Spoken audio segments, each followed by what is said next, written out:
Rantawati wonten dawuh jumbuh kelawan sumpahing wong atuamu kowe kudu nampa ya bojomu Petruk mboten menapa-menapa Rama kula pikantuk Ki Lurah Petruk menika rumaos kula malah memanjang dhateng umur kula sebabe Ki Lurah Petruk menika gampil gecul tur ya seneng tetembangan mesti wae ning ati ayem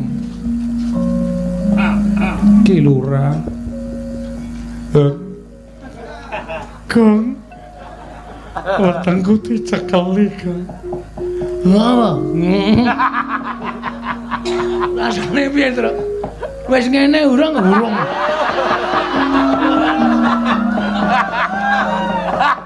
aku iki biasae cekeli ngono wis ngono lho aku iki kelainan kowe ora wae ora brambang lanang iki ora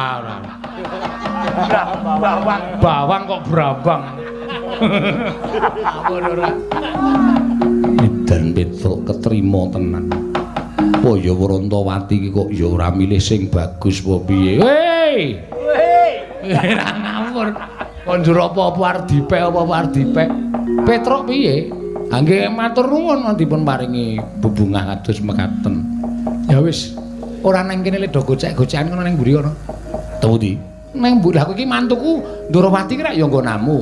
Alhamdulillah. Sepeda motor tegar sini lho kula nggone. Nggonen kabeh. Lho nggone nabrak Bagong. Iya. Tak selenggarake ondasku terus. Ah iya.